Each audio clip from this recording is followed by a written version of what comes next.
Alright everyone, I can't begin to tell you how excited I am to share with you this game called Witch on the Holy Night.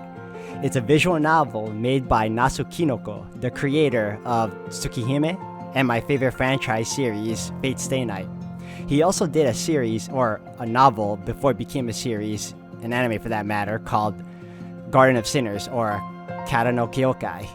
And I enjoyed that series as well. So I've been waiting for this visual novel to come out, and because it's only been in Japanese, and I've read like all the others thus far, and I enjoyed how vivid and incredible the graphics were. I just couldn't get a chance to read it because it wasn't translated yet until I found out that they were releasing a Japanese version voiced and it would be English translated. So when I found out about it, I just had to order it right away, and when it finally came, I just couldn't wait to show you guys. So here we are today, and I am just like, guys, I cannot contain my excitement right now. I am giddy.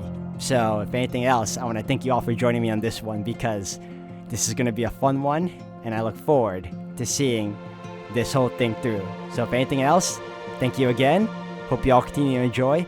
Thank you all for the love and support. You guys are the best. Let's start this.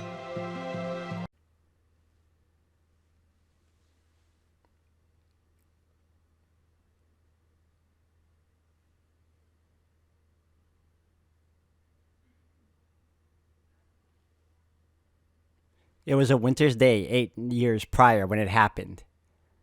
That solemn morning when she understood the value of life for the very first time.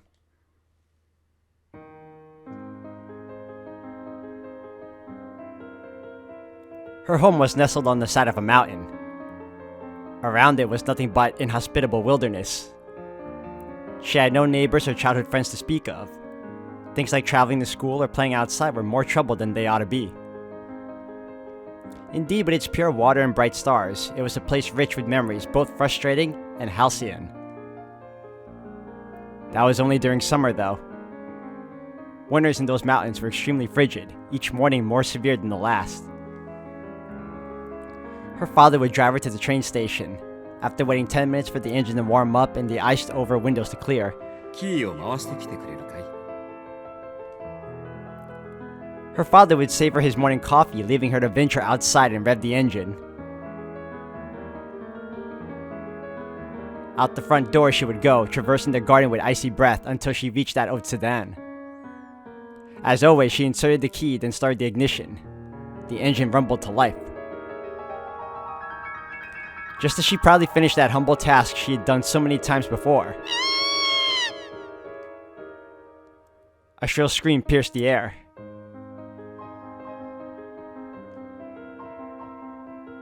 She knew, even though it wasn't human, that the feeble sound was a cry of agony. A few moments passed. Her father came out and opened the hood of the car. Creaking fan belts, a monstrous-looking engine, and something that didn't belong. There was a cat, a mother by the looks of it, and her 2 kittens. The 3 cats had been huddling for warmth in the engine's compartment. The mother cat was missing its head. One of the kittens had been mangled beyond recognition by the engine belts and surely died instantly. The other kitten, its face half covered in blood, panted faintly. It desperately clung to its mother, or rather, the chunk of meat that was its mother, with the last bit of life it could muster.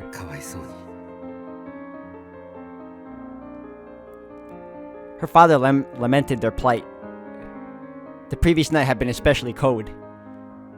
After he had returned home yesterday, the cats must have snuck under the hood, drawn by the warmth of the engine. They had slept next to the engine, and awoken to a storm of spinning belts. Cars in the 80s were not sealed particularly well, so this was not unheard of.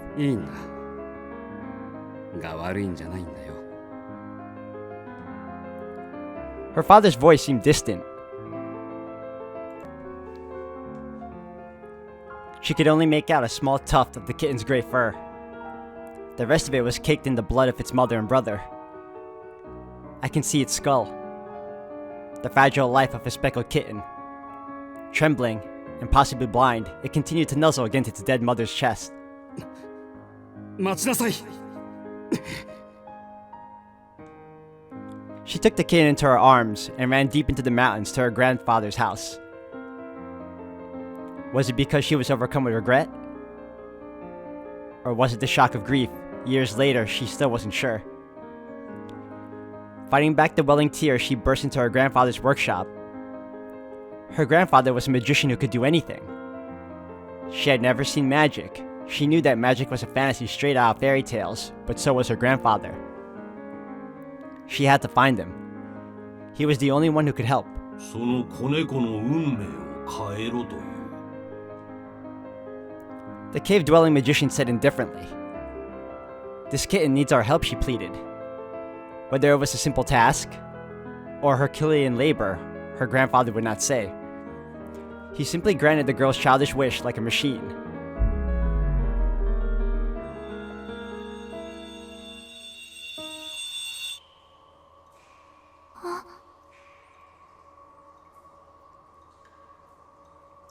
Oh no, the girl said. Before she knew it, however, she was holding a tiny corpse in her hands. Its fur was cold. The warmth of life had left its body, and the tears she had fought so hard to hold back poured from her eyes. Regret spread through her chest like an endless gray sky. トロだったな。結局元に戻すとは。 Her mind struggled to come to grips with what had just occurred. The last 10 minutes were a total blank. Who she met, what she had known. It was all as if it never happened. The only thing she was sure of was that life, once extinguished, can never return. そこに誰かいるの? That day, it was her mistake that gave birth to me. Indeed. Whatever occurred that day, it was a day of nostalgia and longing.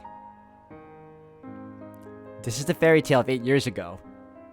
The day they first met, that no magic can ever bring back.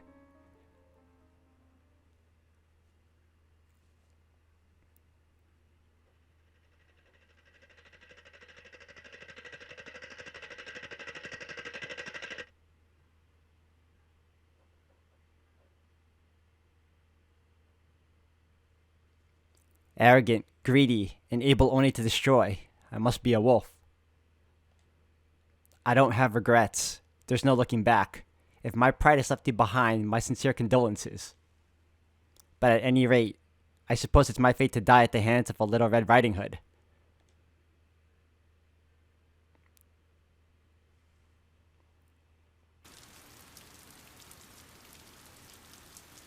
Chapter 1, Strange One.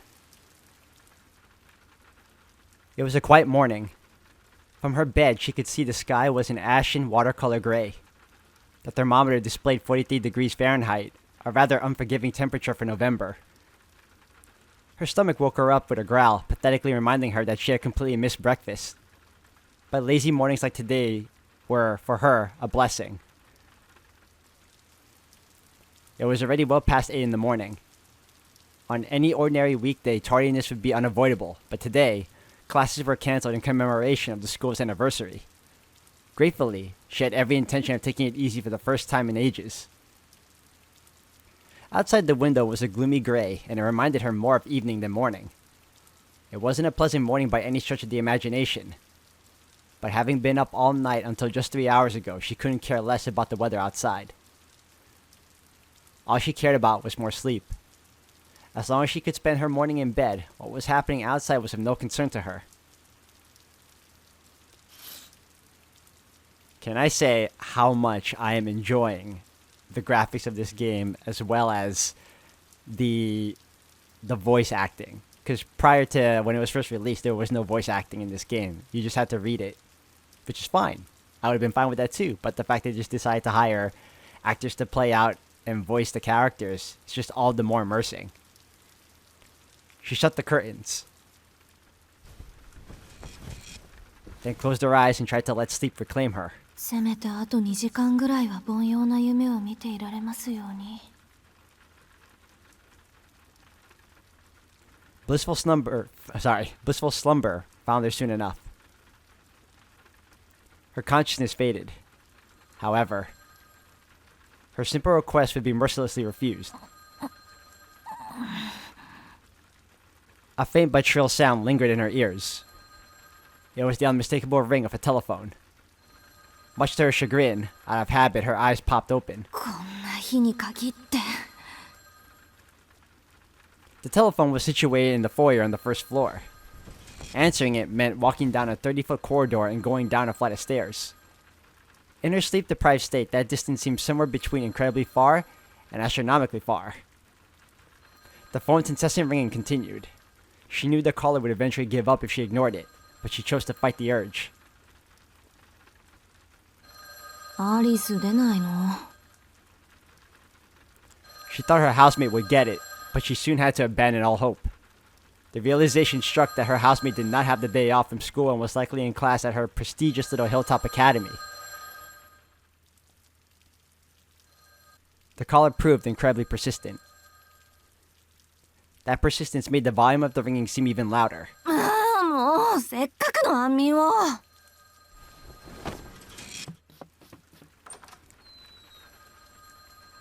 She was left with no choice but to get up, throw a top on, and leave the room. 寒 She rubbed her hands together to warm her numb fingers. The mansion's heating system was inadequate, to say the least, which meant that winter was the very worst of uninvited guests. Never more so than on a dreary morning as this, when one didn't need to use a thermometer to know how cold it was. The mansion sat in the mountains and was surrounded by dense forest. Winter always arrived here first before moving on to nearby towns. The robotic ring of the telephone reverberated throughout the long hallway. The mansion's furnishings had been so perfectly maintained that it made the place feel unlived. It seemed lonelier than it did splendid. Coupled with the dreary morning, it could have passed for a haunted house. ま、幽霊屋敷そのものだけどだいたい2人で住むには広すぎるのよこの家は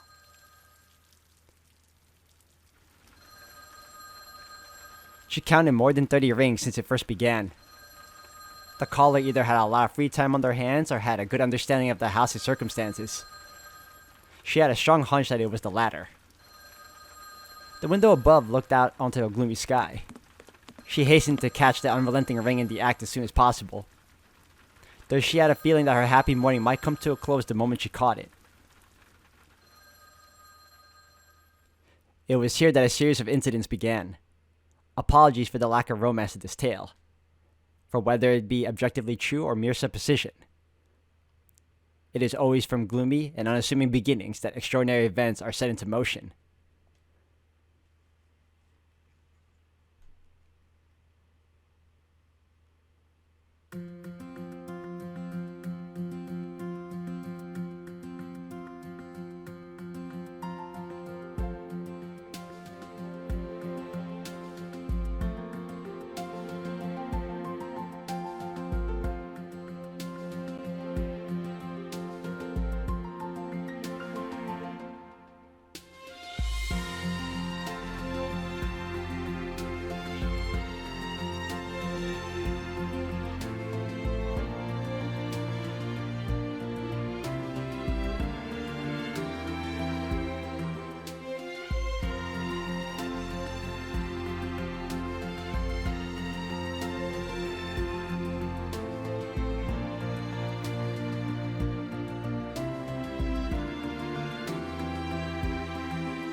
Man, that was such a well done intro. I especially love how vibrant the colors are in this game, man.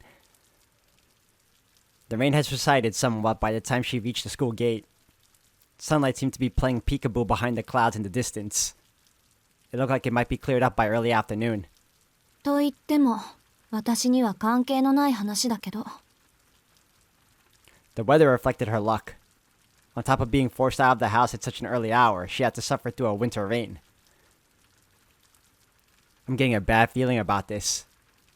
The sinking feeling she had only grew as she passed through the entrance and headed inside.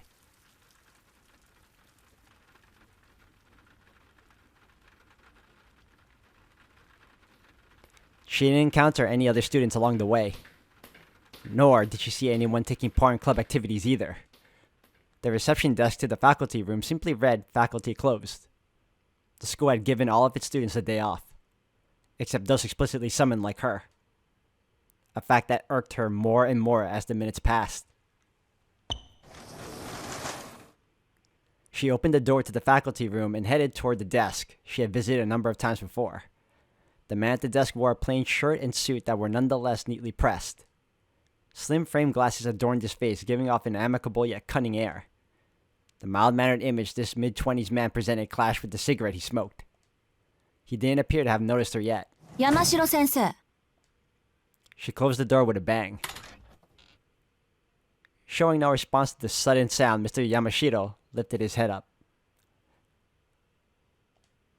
やあ、おはよう、青崎くん。要件は聞いているかな？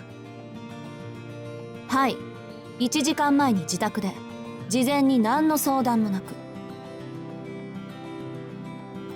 Having graduated from this high school himself, Mr. Yamashiro was not much older than the rest of the students. For that reason, the students preferred him over the other teachers. He always had something interesting to talk about and kept conversations casual.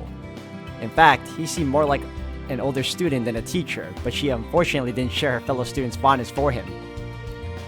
She was of the opinion that teachers should come across as more austere, like an iron fist that could inspire both love and hate in equal measure, not a buddy to joke and pal around with. He was the exact opposite of how she felt a teacher should be.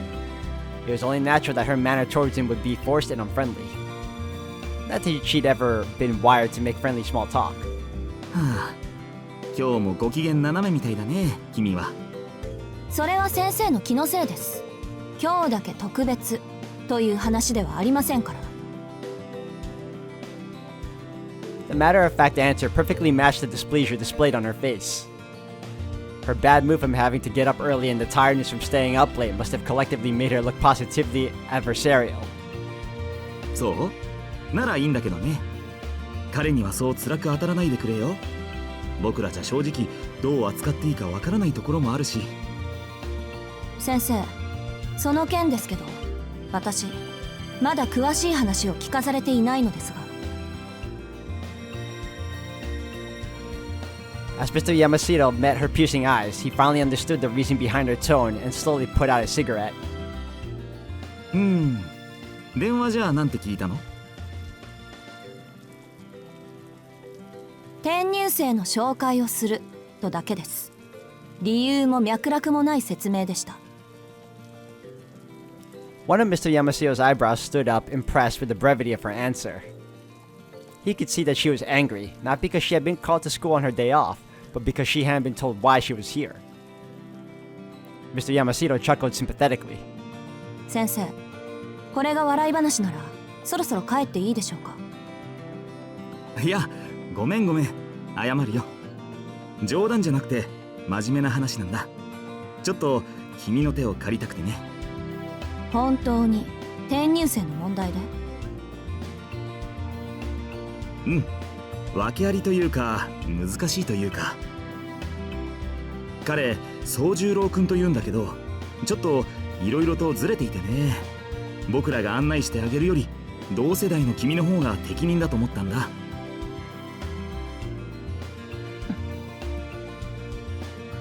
She threw him an unamused look. It was negligent of them to be pushing teaching duties on her, but she did wonder how exactly this transfer student was peculiar. Maybe he meant the student had behavioral problems or was difficult somehow. But peculiar? She didn't have the slightest idea what that meant. ずれてるなんてそう使わない表現だけど。 She had her doubts, but swept them aside for now. This wasn't the time to get distracted by more concerns. The fact remained that this conversation was all the peculiar she could handle, and she needed more information. She was already beginning to fantasize about saying no and curling up in her warm bed at home. 一つ質問があります。何？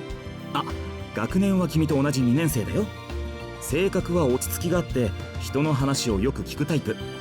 裏を返せば覇気がないとも取れるけど、それならそれで付き合いやすいだろ。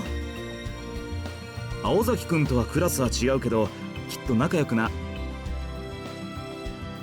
そういったことは本人から直接聞きますし測ります。そうではなくなぜ私なんでしょうか。 Though her tone was still stern, it was clear that she was willing to cooperate. She had decided to put her feelings of dissatisfaction aside and focus on the task at hand. Forcing herself to act empathetic in spite of her self-absorbed nature was something she was used to. Paradoxically, this force of will was also the reason teachers put so much faith in her. To a point. At times, that strength shattered expectation, and on those occasions, they were left with no choice but to treat it like a natural disaster and weather it until it passed. That was how Mr. Yamashiro had come to deal with her over the past year. もう一度だけ聞きます、山城先生。 Okay, it's spelled Yamashiro, but it's Yamashiro? I'm gonna call him Yamashiro now. それでなぜ私なんでしょうか。 Pressured by a question without clear yes or no answer, he answered. それはね。別に青崎くんが先生方に敬遠されているのと同じぐらい信頼されていて、学校のためなら教師も生徒も一緒くたに切って捨てる鉄の生徒会長だからじゃないよ。それ以外にこんな呼びつけを受ける理由はないと思いますけど。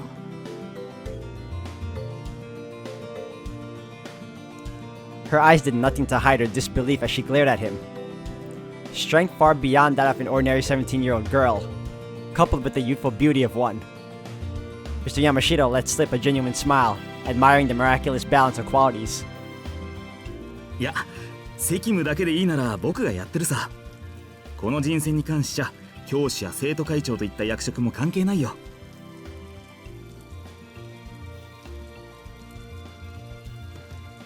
なんていうか、こんな頼みを損得抜きで聞いてくれるのは君だけだと思ってね。適任ですからと強く推薦したわけ。 In other words, he knew she wouldn't say no. 山城先生。 Oh, it is Mr. Yamashiro. They forgot the H. うわ、怖っ。もう睨まない睨まない。言ったろ、僕にはともかく彼には笑顔でって。とまあ納得してくれたならすぐに移動しよう。もうずいぶん待たせてしまっているからね。それと雨の中ご苦労様。帰りはもちろん車で送るよ。 Mr. Yamashiro stood up gracefully. I'm good, thanks, she replied, before turning and walking out of the faculty room.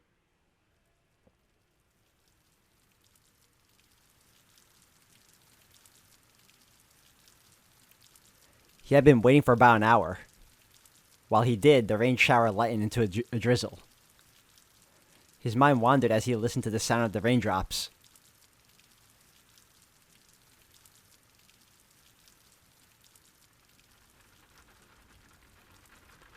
The room was filled with neatly arranged rectangular tables. He was the only one there. Quite some time had passed since he had been brought into this room and asked to wait. Even the best-behaved student might have grown dissatisfied or anxious with the situation by now, but the boy stuck to his spot like a scarecrow. He was chilled to the bone. It was the end of November, and the low temperature in the morning had marked the start of winter. The room was not much warmer. The heater hadn't been turned on. Either he'd missed the teacher telling him to turn it on, or he'd never seen one in his life. He breathed lightly on his freezing fingers as he aimlessly surveyed his surroundings. This dreary place was apparently a meeting room. The other students might have considered it a wonderful place to meet, but to him, it was drab and overly spacious. It was a lifeless place that reminded him of an arid cave. Stuck in this cold room with absolutely nothing to do, his mind turned to what they wanted to discuss.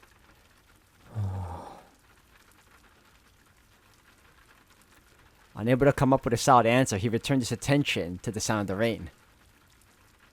The rain hardly resembled the rain in the mountains, though he could still recognize it barely. Its smell and sound were harsher, but at the end of the day, rain was still rain. So even this world, alien as it was, could have something in common with the mountains. That trivial detail perked him up a little.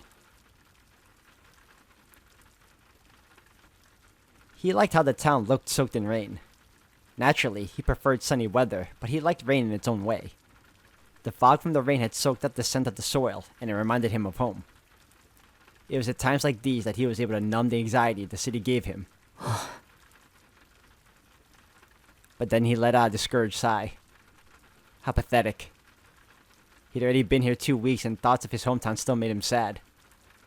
Perhaps feeling that he was being unfair to his new life, he composed himself and continued to wait patiently.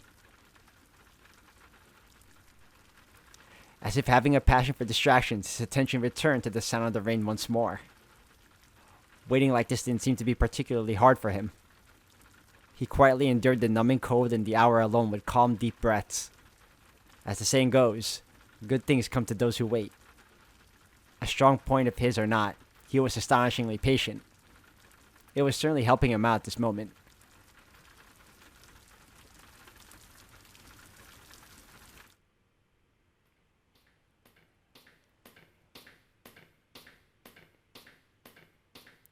She, on the other hand, was livid. The profile of the transfer student had been explained to her on her way to the meeting room. She was told he had lived his whole life up in the mountains without any electricity. That meant more than half of civilized society would have been an utter mystery to him. なんて絶望的な断絶。戦後どころか戦前の話じゃない。ロビンソンにも程がある。She had every right to be angry. His village had apparently remained isolated in the mountains for many years. Contact with villages in the foothills of the mountains only occurred once a month or so, which was unfathomable in modern Japan. Although expressways in Japan Rail, the old national railways now, spanned the country like arteries, it wasn't entirely impossible for mountain villages like his to exist. But she couldn't imagine how someone born to such circumstances would think or live. 電気がないって、村に行き渡っていないだけで公衆電話ぐらいはあったんですよね。なかったそうだよ。こっちに暮らすようになってまず驚いたのが電話だそうだし。電話って便利ですねなんて真顔で言われてね。そういえばそうだなぁと再確認させられたぐらいだよ。She shot a sidelong glare his way as he laughed. It seemed that the naivete of the country boy had cheered up Mr. Yamashiro a bit. 駐在もいないってことか。うちも実家は山奥ですから電気が通っていないのはありえないとは言いませんけど。そいつ学校も知らないんですか？うん。どんなものかは知っていたそうだけど、実際来るのは今日が初めてらしい。それで緊張していたのかな。あまり会話も弾まなかった。ああいうのも野生児っていうのかな。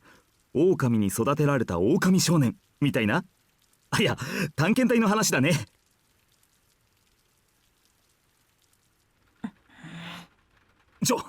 怖いな、青崎くん。冗談だって。そう睨まないでくれ。大丈夫。話してみた感じ、おとなしい子だったから。なんていうか、言葉の通じない小動物みたいな感じ？山城先生、その例え気休めになってませんから。As she gave her blunt reply, she tried to simulate in her mind what life without electricity would be like, but the thought of it took her sour mood from bad to worse. After all, it was a world she had never known. She could understand why the teachers had given up. She too wanted to give up and return to her warm bed, but her good-for-nothing pride was holding her hostage. Not only did the teachers believe she was up to the task, but she also believed she could do it. It wasn't that easy to go back on her word no matter how bad things looked after the fact. She walked along the hallway, the rain pattering in the background. The meeting room was already in sight. With a furrowed brow, she fixed her long hair in anticipation of meeting the unknown stranger within. Her elegant strides were like those of a confident general going to battle. いや、青崎くん、君を信頼してる僕だけど、念のため確認しておくよ。なんていうか、優しくね。できれば笑顔とか作れないかな。作り笑いは苦手です。一応努力しているつもりですが。ああ、そうなんだ。それはよかった。いやー、ほんとよかった。青崎くんにも苦手なものってあったんだね。Mr. Yamashita's shoulders slumped the second they reached the meeting room. As he put his hand to the door, his eyes seemed to say to her, "Be nice, please." This only made her more irritated. 分かってるわよ。愛想が悪いってのは。でも笑顔なんて意識して作るものじゃないんだし。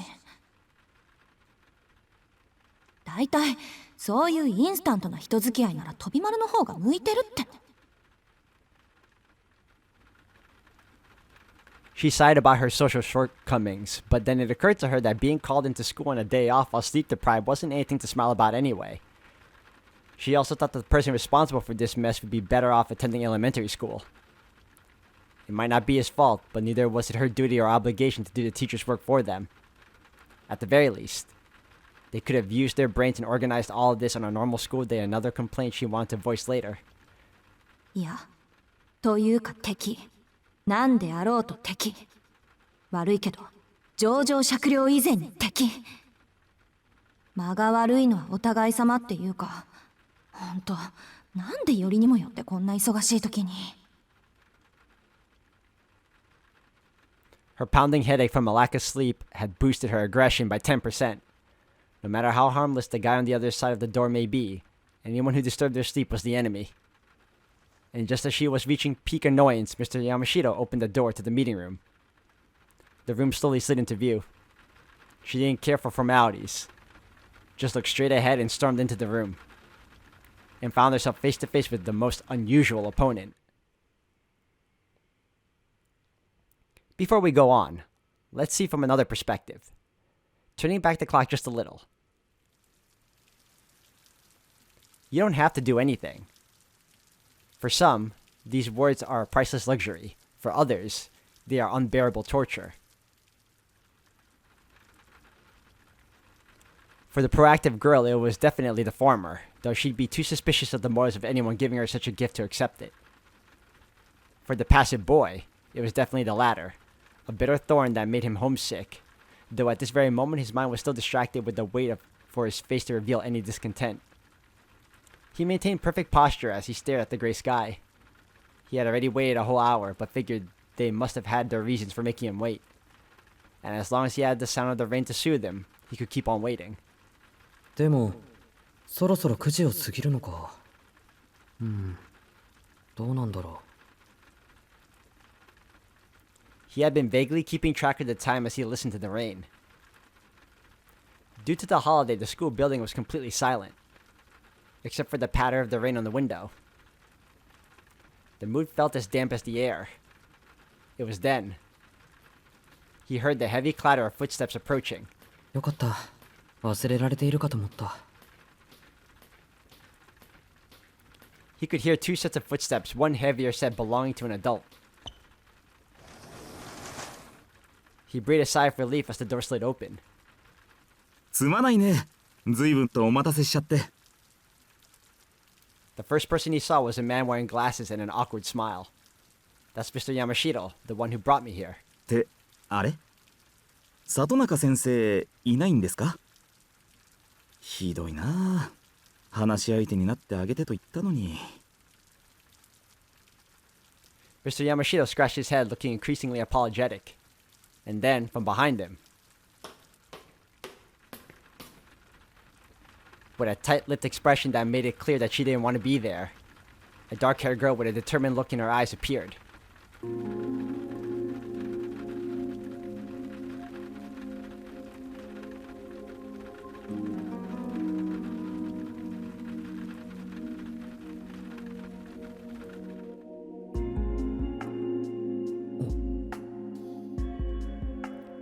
Sojiro gulped. The sound of the rain on the window faded into nothingness. That's when he knew. This was how it felt when time stood still.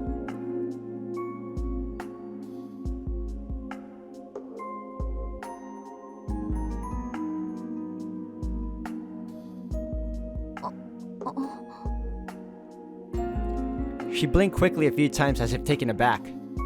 Why was anyone's guess? The boy was everything she expected a naive country boy to look like. However, she felt something she couldn't understand.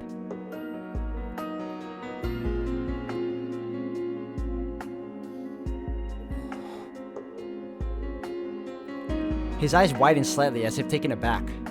The reason was obvious. Putting his feelings into words was a different matter altogether, so we will never know exactly what he experienced in that moment.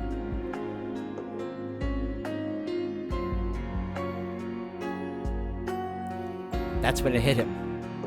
He sensed he'd been touched by the hands of destiny. 紹介するよ。彼が転入生の静木宗十郎くん。で、こっちの彼女が静木くんの案内役。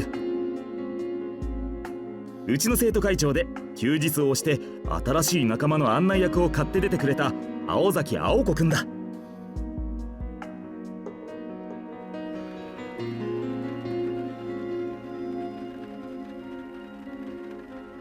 His voice and the sound of the rain seemed distant. This is how they first met. Such was their start, for better or worse, like the ephemeral beauty of fireworks.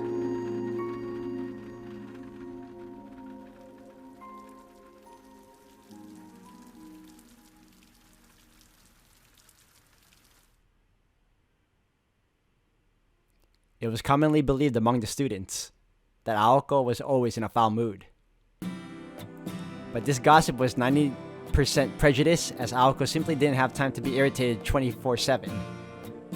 The reality was she simply didn't want to explain herself all the time, and therefore seemed angry about something, obvious or not. This idle gossip did, however, lead to her earning the title of one of the school's 7 deadly threats. The remaining 10% of the gossip was right on the mark. Aoko herself often had the feelings that her tendency to feel animosity toward harmless things was akin to what a chronic headache sufferer might experience. Today fell under that 10%, for today her anger was pure, and her childish and selfish display was befitting of her actual age. The meeting room was dimly lit, awash in the colors of the rain. To reduce electricity costs, school regulations forbid the use of lights during the day. This was the setting the three of them found themselves in. Her first impression was that his calm demeanor reminded her of a field of wildflowers. In spite of his perfect posture, he seemed subdued and frail. And though describing him as meek would be going too far, at the very least he was passive. Even though his uniform, she could see that he was thinner than average. His dark hair was unkempt, and he came across as a wholly forgettable boy. If she had to look at him in a more positive light, she would describe him more a young man than a boy. It was his calm demeanor that made him seem more mature. Was that the cause of Aoko's reasonless reaction? He seemed almost too at home in the meeting room, and she was left with the impression that it was her and the teacher, not this outsider, who were the guests here. She felt an unidentifiable aggravation building within her, almost as if her right to be here was in question. Aoko felt herself raising her natural defenses. 信じられない。私、今わけもなく怒ってない。She hated not understanding things, her own emotions in particular. It pained her less than you could imagine for a perfectionist like her, but still nagged her like a thorn in her side. いやーほら青崎くん挨拶してあげなくちゃ。 Mr. Yamashiro's attempt to relieve the tension was equally irritating. 挨拶？ After casting a nasty glance in the teacher's direction, Aoko turned to face the boy. From an outsider's perspective, it might have looked like a stare down. And in that instant, the culmination of her emotional state hurled toward the innocent boy and skewered him.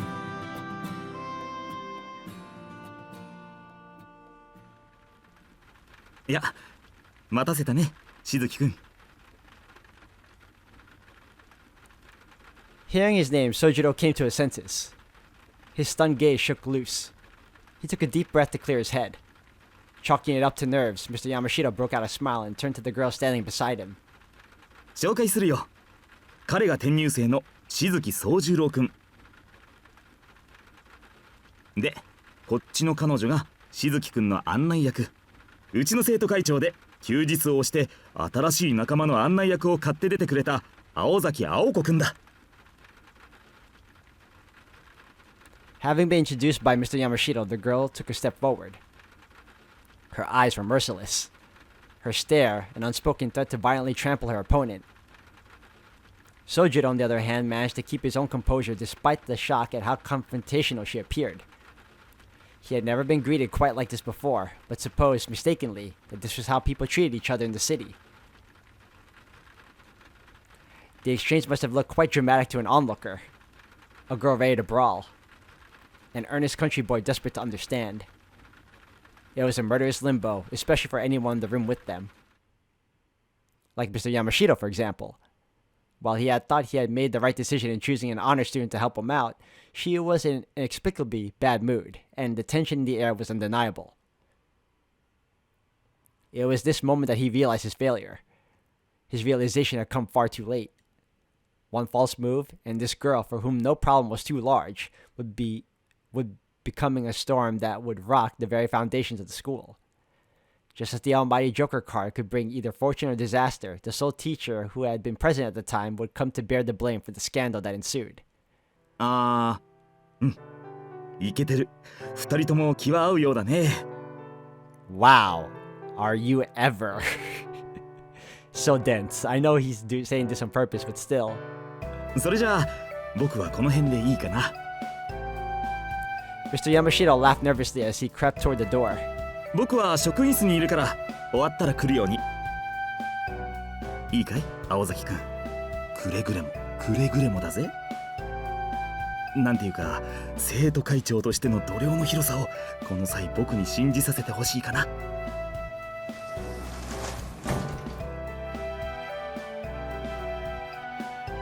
Mr. Yamashita left, leaving the two in a locked-eyed state, one in which one set of eyes was doing all the glaring. All that remained in the room was a naive boy and a cross-armed guarded girl. The two lingered in silence. They resembled shogi players agonizing over their first moves, though ultimately it was only Aoko that had considered the scene that carefully. She decided to put her irritation aside for the time being. With no reason to feel revulsion for him in the first place, she sighed deeply and faced Sojiro. まあいいわ。山城先生がヒルアンドンなのは今に始まったことじゃないし。それで、あなた名前は？ Her tone was nothing if not reproachful, though he had done nothing to offend her. But the boy failed to pick up on it. Incapable of such venom himself. ああ、静木宗十郎かな。君は青崎さんだったね。For whatever reason, he came across as happy in his response. さんはいいわ。柄じゃないから。こっちは静木くんでいい？ So his last name is Shizuki. They forgot the H again. いいって何が？だから呼び方。くんづけでいいかって聞いてるの。何よ？おかしなこと言った？私。いや、すごく。The boy replied immediately, as if it was a natural response, but quickly second-guessed himself. いや、いいんだ。ごく一般的なんだろう。静木くんで頼む。君は青崎でいいんだよな。よろしく。She followed her blunt reply with a swift turn away from him. While she was hardly thrilled at the prospect of the task at hand, it had been entrusted to her, and it was her personal policy to see it through to the end. 悪いけど、優しくしてあげる気はないから。時間も惜しいし、手早く行くわよ。それは助かる。やっぱり時間は大切だ。Aoko's blunt rancor was lost on him once again. It's so funny how she's so annoyed that he is not bothered by her her behavior. Humans tend to be overly conscious about being ignored, whatever form that takes. But despite being peeved at landing none of her attacks, Aoko did her best to act professional and directed her guest into the hallway. There was no sunlight in the hallway, nor any sign of life. This was more like a prison than the cave that was the meeting room. As it dawned on Aoko that the hallway matched her mood, she sighed once again. まず聞いておくけど、山城先生から聞いたことは理解してる？ああ、学校の仕組みについては分かった。この建物全部に同い年の人間がいるなんてちょっと想像できないけど。そう、よかったわね。Aoko rubbed her forehead. This Sojiro kid had no idea what he was in for. Apparently, all he'd heard about school was that it was a place where a lot of people met to study. High school teachers imparted to students their knowledge in various fields of study, while fostering discipline and creativity. But never did Aoko imagine that she would have to explain the concepts of school itself to someone. Yes, fundamentals were important, but this was absurd. She had serious doubts whether he could even handle classes, but Mr. Yamashiro insisted that things would work out somehow.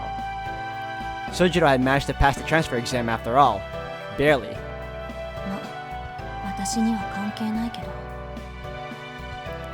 Aoko grumbled mentally as she walked down the hallway. She consoled herself with the fact that today would be the only day she'd spend with this boy out of time. Or at least, she'd try to keep it that way. 青崎、He asked calmly, trying to get her attention. 何？こっちも一つ聞いていいかな。だから何？俺の気のせいだと思うんだが、君はまるで何かを睨んでいるように見える。やはり今朝は悪いものでも。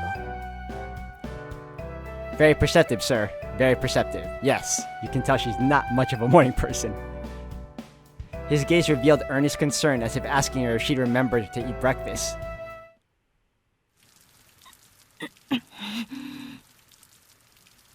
It was like another hammer to her head. It was true that Aoko had been glaring at Sojiro the entire time. Glaring red-hot daggers, in fact. Not just at him, but the universe. Even on her best days, her roommate used to remark, 青子の視線は普通の人には厳しいわ。もう少し多くのことに寛大になるべきね。She'd been warned that her emotions were so naked and on her face that people treated her like a powder keg. How naive could the boy be that he could not pick up on this? 私をバカにしてるってわけじゃなさそうよね、この場合。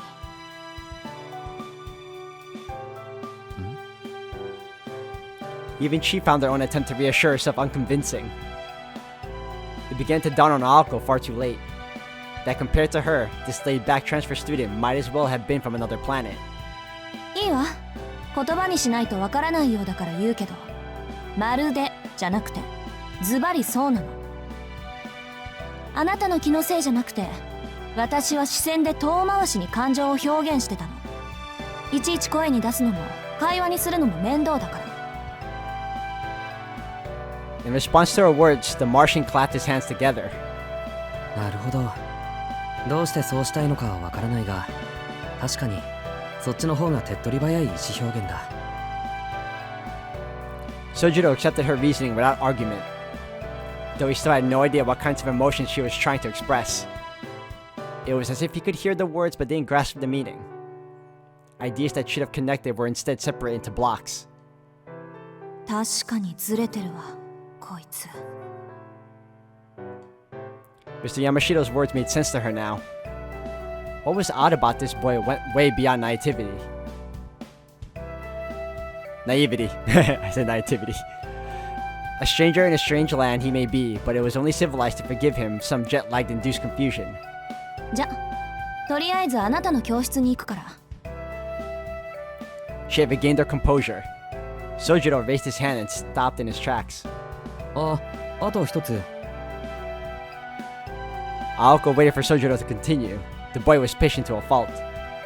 She rubbed her forehead with her hand again, nursing a vague feeling of uneasiness. これもちょっとした疑問なんだが、なんで君は怒ってるんだ？怒るのが商売とか、そういう家柄の人なのか？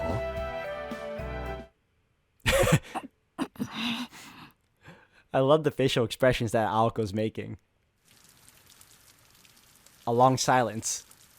Though she knew it wouldn't change the situation, she remembered her regret at answering the phone that morning.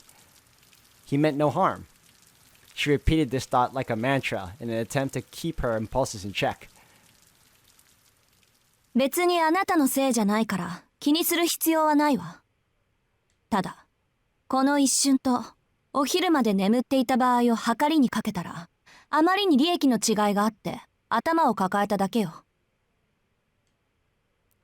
With that vague answer, she started to walk again, and turned her gaze away from this rude stranger named Sojiro Shizuki. While that constitutes normal is certainly up for debate, most would undoubtedly refer to him as so. He was a simple and nice boy with nondescript features. If he were an ice cream flavor, he would be vanilla.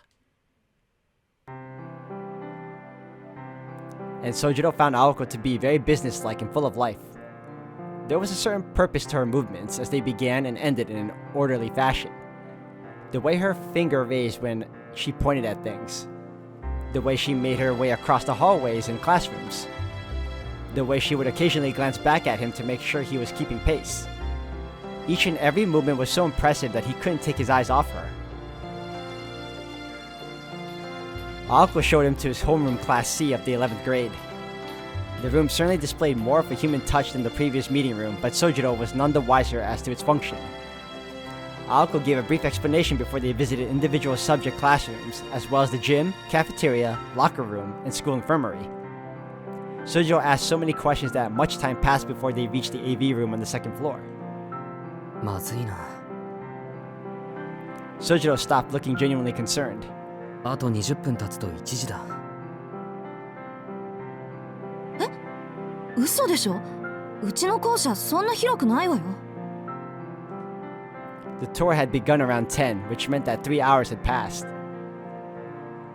A tour of a school shouldn't take anywhere near this long. そうだったわね。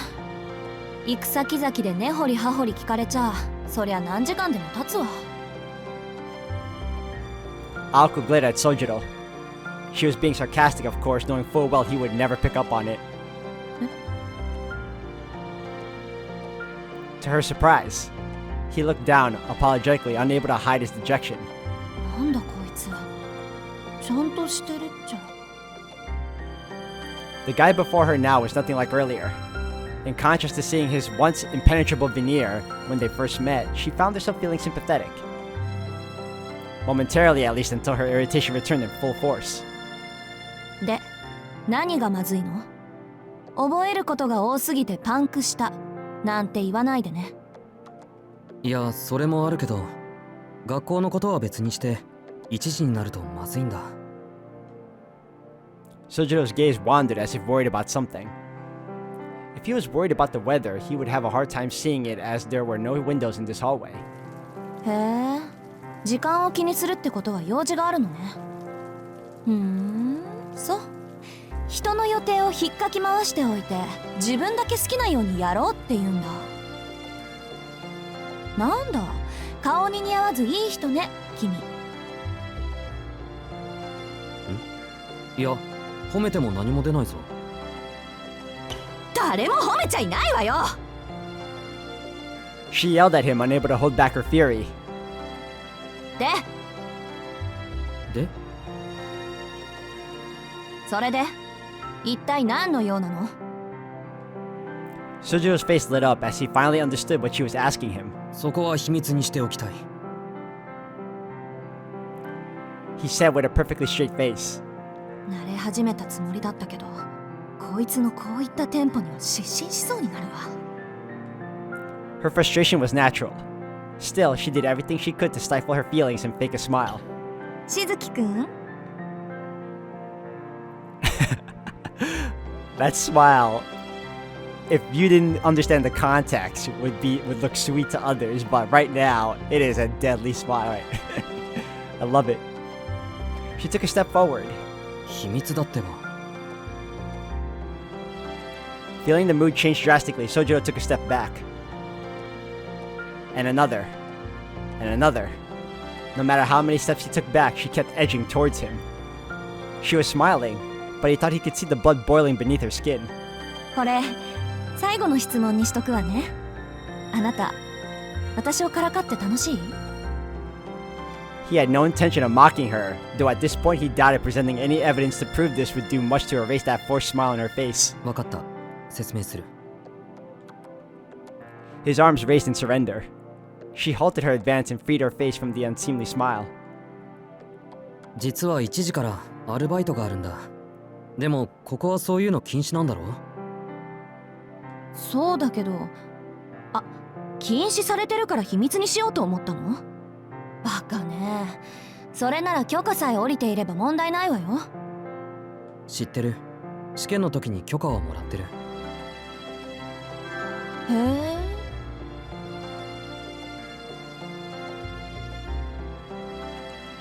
Aoko's face lit up as she realized he might not be the piece of work she thought him to be. Yet, しかし許可は一つしかもらえなかった。一つって、あなた掛け持ちでバイトしてるの？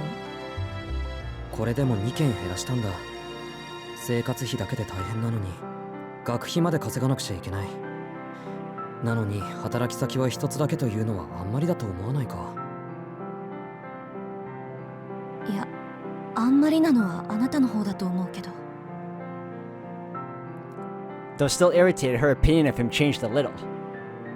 She was impressed that he was able to take care of his tuition and living expenses all on his own. She could also empathize with having no time to oneself. Her anger began to subside. The words part-time job were about the last thing she ever expected to hear out of this country boy's mouth. そういうことなら仕方ないわね。いいわ、行きなさいよ。事情は分かったから。青崎はいいのか？ She had no idea what his question meant, but she at least understood he was trying to be considerate, which also took her by surprise. She figured he'd be just as dense about people's feelings as he was about everything else. 別に私もこのまま帰るから。 First, though, she thought it'd be best that they both stop by the faculty room. Mr. Yamashiro had mentioned that the transfer procedures had already been completed, so all that remained was for him to sign off on her duties. 先生、案内終わりました。それはお疲れ様。しずきくんもお疲れ様。それで校舎を回った感想はどうかな？ありがとうございます。なんというかとても学校ですね。そうかそうか。うん、明日から頑張りなさい。She had no interest whatsoever in this pointless wrap-up meeting. 山城先生のことは気にしないでいいわ。教え子に厄介なことを押し付けてふんぞり返っているぐらい職員室が好きなんだから、何時間でも待ってるでしょ。いえ、待ってるべきじゃない？そうか。青崎がいいんならいいんだな。ん？ There it was again. Whatever Sojiro was getting at, Aoko had no idea. それじゃあ行くよ。今日はありがとう。今日だけよ、今日だけ。She shooed him away with her hand. His face bent into a broad smile as if he found the gesture endearing. It was a softer expression than she had grown accustomed to seeing out of him. It was the kind of smile that would make anyone smile back. Well, most people at least. Aoko Aozaki didn't betray the slightest hint of a smile. それじゃあまた。Alright guys, I'm going to end the video here for today. Thank you all for watching. I love this novel. Love it a lot, guys. And I can't wait to continue it in the next one. So thank you all for watching.